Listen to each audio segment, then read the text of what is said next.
Beneath the golden veil of desert heat, where the horizon blurs in the shimmer of the afternoon sun, rises a monument so vast it seems to challenge time itself.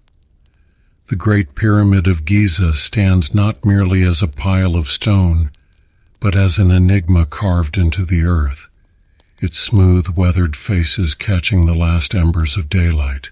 For nearly 5,000 years, the accepted story has been repeated without question. Pharaoh Khufu built this structure as his eternal tomb. The tale paints a picture of thousands of laborers, toiling for 2 decades with nothing but copper chisels, wooden sledges, and lengths of rope, driven by the will of their ruler and the promise of immortal glory.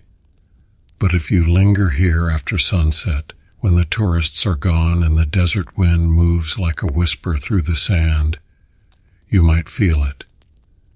That quiet suggestion that the story we have been told is not the whole truth.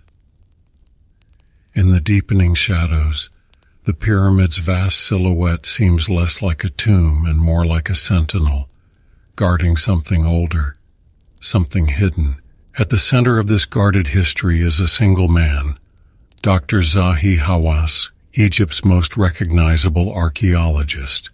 For decades, his presence has been felt at every dig site, his approval stamped upon every official discovery. To some, he is a hero, a fierce protector of Egypt's ancient heritage. To others, he is a gatekeeper, deciding not only what is revealed, but also what remains buried beneath the sands. It is here, at the crossroads of history and mystery, that our journey begins. Tonight we step into the cool air beneath these ancient stones, carrying with us a question older than memory. What truths lie behind the face of the Great Pyramid, and why have they remained in shadow for so long? For centuries, the Great Pyramid has been described as a triumph of ancient engineering, the final resting place of Pharaoh Khufu, built to honor his journey into the afterlife. It is a story carved deep into textbooks, museum plaques, and the imagination of the modern world. But when we step inside this immense structure, its silence becomes unsettling. Unlike other royal tombs scattered across the sands of Egypt, there are no elaborate inscriptions praising the king's glory, no intricate carvings telling the tale of his reign, no golden artifacts placed to guide his soul on its celestial voyage, and most strikingly, no remains of Khufu have ever been found within these walls. Ancient Egyptians were meticulous chroniclers. They carved their victories, their rituals, even their daily tasks into the permanence of stone. They recorded births, battles, offerings to the gods. Nothing was too small for the chisels of their scribes. Yet for the greatest monument of their civilization, the construction itself remains a mystery, unmentioned in any contemporary records. The so-called proof of Khufu's authorship comes from faint red marks found in hidden chambers above the king's chamber. They bear his name, but were only discovered centuries after the pyramid's opening. Their authenticity remains contested, for a name alone does not prove the hand that built. And so we are left with a troubling question. If the greatest monument of the ancient world refuses to confirm its creator, what else might it be refusing to tell us?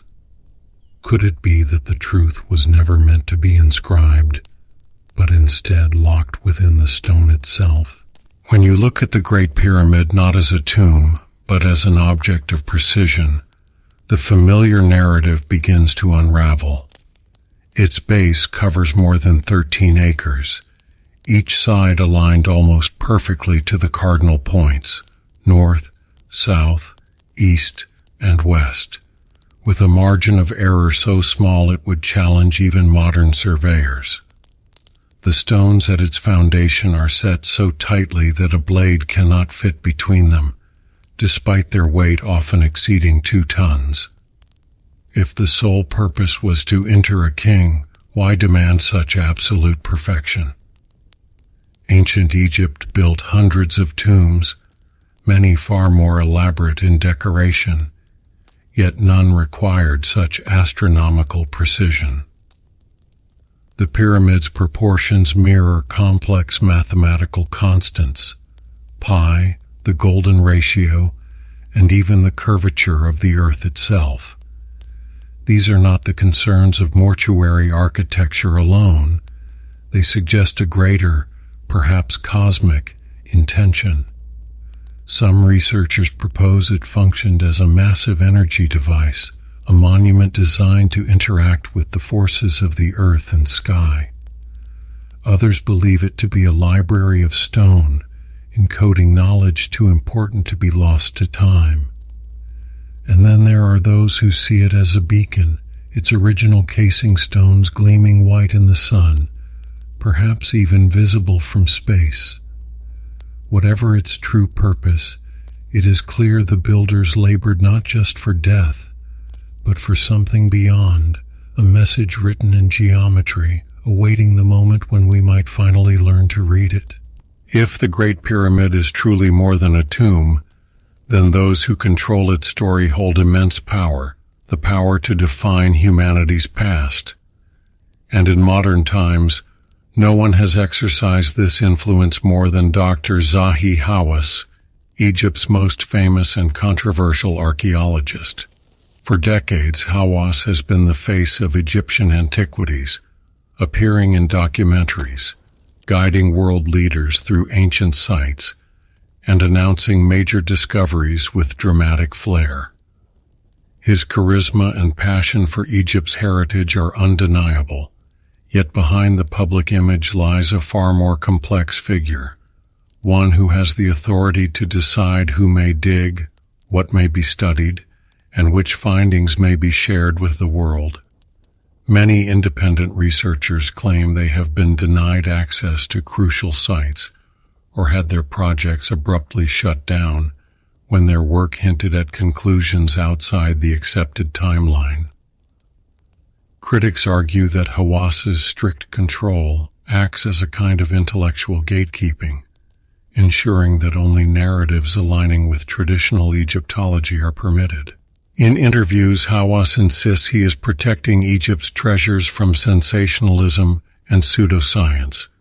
But to others, this protection looks less like preservation and more like a wall, a barrier preventing the exploration of ideas that could rewrite the textbooks. And when new discoveries arise, hidden chambers, unusual erosion patterns, astronomical alignments, they are often met with hesitation, secrecy, or outright dismissal. The question remains, is this caution truly about safeguarding history, or is it about safeguarding a particular version of it? In the shadow of the Great Pyramid, the guardians of the narrative are as much a part of the mystery as the monument itself. Deep within the Great Pyramid, narrow shafts wind their way through the stone like veins in a living body. For centuries, these passages were thought to be symbolic, mere architectural features without function. But modern exploration has revealed something far stranger. Some of these shafts lead to small stone doors, sealed for thousands of years, with copper fittings still intact. In 1993, a robotic camera sent into one of these shafts made a startling discovery. Crawling through the narrow space, the camera reached a smooth limestone slab, perfectly fitted, with 2 small copper handles protruding from its surface. It was not a simple block. It was a door. Behind it lay darkness, the kind of darkness that has not seen light since the pyramid was young. The mystery deepened in 2002 when another robotic probe was sent through. It found yet another door behind the first, a second barrier in a place where no burial chamber or known passage should exist. The purpose of these doors remains unknown. Were they meant to protect something sacred or to prevent something from ever escaping? Official explanations speak of ritual symbolism, claiming the doors may have represented a path for the pharaoh's soul. Yet the precision of their construction, the secrecy of their location, and the fact that they were sealed so deliberately suggests something far more significant. They are, quite literally, locked pieces of the pyramid's story, and the keys remain hidden. In 2017, a team of international scientists brought a revolutionary technology to the Great Pyramid, muon radiography, a method that uses cosmic rays to scan massive structures without damaging them. What they found shook the archaeological world, a vast, hidden void above the Grand Gallery, untouched for thousands of years.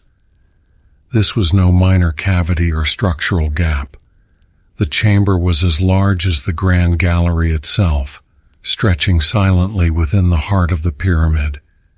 No visible entrance connected it to the known passages, and no historical records mentioned its existence. It was as if the builders had deliberately concealed it, a room meant never to be found. Speculation spread quickly. Could it be a hidden repository of ancient artifacts, a sealed-off workspace used during construction, or perhaps something even more enigmatic, a chamber with a purpose lost to time? Whatever it was, the void represented the most significant discovery in the pyramid since the 19th century. Yet, despite the excitement, Egyptian authorities refused to allow further exploration. No robotic probes, no drilling, no attempts to access the space. Official statements spoke of preservation concerns, but to many, it felt like a curtain drawn over a stage, the play continuing behind it, unseen by the audience. The hidden chamber remains untouched, its contents, if any, still shrouded in mystery. It stands as a silent reminder that the Great Pyramid has not yet given up all its secrets, and perhaps never will until someone dares to unlock its most guarded places. One of the greatest puzzles of the Great Pyramid is not just its scale, but the means by which it was built. The standard narrative claims that simple copper chisels, wooden sledges, and sheer human labor were enough to shape and move millions of limestone and granite blocks, some weighing as much as 80 tons. Yet when examined closely, this explanation begins to strain under the weight of its own improbability. Granite, used in the king's chamber and other key areas, is one of the hardest stones on earth, harder than copper and capable of dulling a copper chisel within minutes. Modern engineers have demonstrated that cutting granite with primitive tools is painfully slow, and shaping blocks to the precision seen in the pyramid would be nearly impossible without advanced technology. Further complicating the matter are strange tool marks, perfectly drilled holes in granite, and cuts so straight and smooth they resemble machine work. Some boreholes show spiral patterns that match high-speed drilling, something well beyond the capacity of known Bronze Age tools. Theories abound.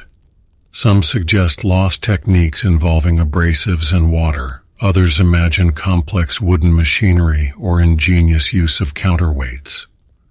A more radical fringe argues for ancient high technology. Devices powered by energy sources now forgotten, perhaps the remnants of a civilization far older than Egypt itself. Whatever the truth, the Great Pyramid forces us to confront an uncomfortable question. Were our ancestors capable of feats we can no longer replicate, or have we underestimated the depth of their ingenuity? The stones remain silent and immovable, yet their craftsmanship whispers of tools beyond time.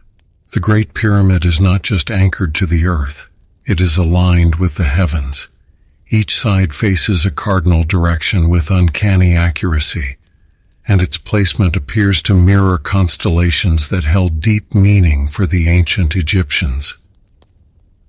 The three pyramids of Giza, when viewed from above, form a pattern that matches the three stars of Orion's belt, as if the builders were replicating a map of the sky in stone. To the Egyptians, Orion was associated with Osiris, god of the afterlife, and the Milky Way mirrored the sacred Nile. The positioning of the pyramids, therefore, was not arbitrary. It was a cosmic arrangement meant to bind the pharaoh's soul to the gods and to eternity itself. Scholars have noted that the pyramid's internal shafts align with specific stars. One passage in the king's chamber points directly to Alnitak, the easternmost star in Orion's belt, while another points toward Sirius, the brightest star in the night sky, linked to the goddess Isis. These alignments were precise not only for their time but remain accurate even after millennia of precession, a feat requiring advanced astronomical knowledge. Some suggest the pyramid acted as a kind of observatory, or perhaps a celestial gateway, a structure designed to harmonize earth and sky. If true, then the Great Pyramid is not simply a monument. It is a star map, a prayer carved in stone, meant to last as long as the stars themselves continue to burn. Among the more controversial theories about the Great Pyramid is the idea that it was more than a tomb, that it functioned as a kind of ancient power plant. Proponents of this theory point to the unusual materials used in its construction. The outer casing stones of highly conductive white Tura limestone, the granite blocks rich in quartz inside the king's chamber, and the pyramid's internal layout, which some believe could have channeled natural energies.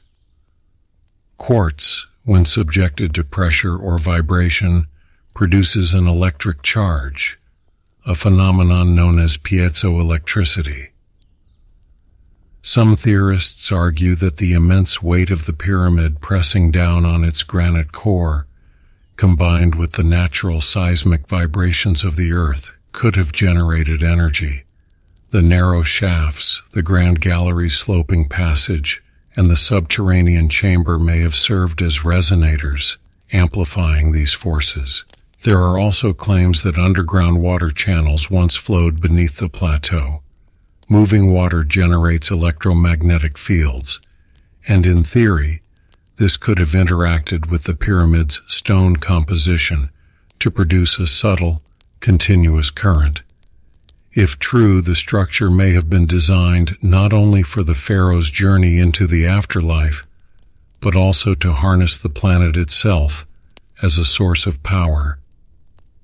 Mainstream archaeology rejects these ideas, viewing them as pseudoscience. Yet the precision and material choices of the pyramid remain difficult to explain purely through religious symbolism. Whether by design or by coincidence, the Great Pyramid may have been an instrument, one tuned to the deep hum of the earth. The Great Pyramid has stood for over 4,500 years, yet it feels timeless, a monument that belongs as much to the future as it does to the past. Empires have risen and fallen around it, sands have shifted, skies have changed, yet the pyramid endures, its edges softened by the breath of centuries, but its presence unbroken. For the ancient Egyptians, it was a bridge between the mortal and the divine, a vessel to carry the pharaoh into eternity. For modern humanity, it is both a puzzle and a mirror, a puzzle that challenges our understanding of ancient knowledge, and a mirror reflecting our own ambition to create something that lasts beyond our fleeting lives. Each theory about its construction, its purpose, and its secrets adds another layer to the mystery. Was it truly just a tomb, or was it something far greater, a power source, a star map, a cosmic instrument. Perhaps it was all of these at once, a synthesis of engineering, spirituality, and astronomical mastery. Even if every hidden chamber were opened, every stone mapped and measured, the Great Pyramid might still keep part of itself beyond our reach. Some structures are not merely built of stone.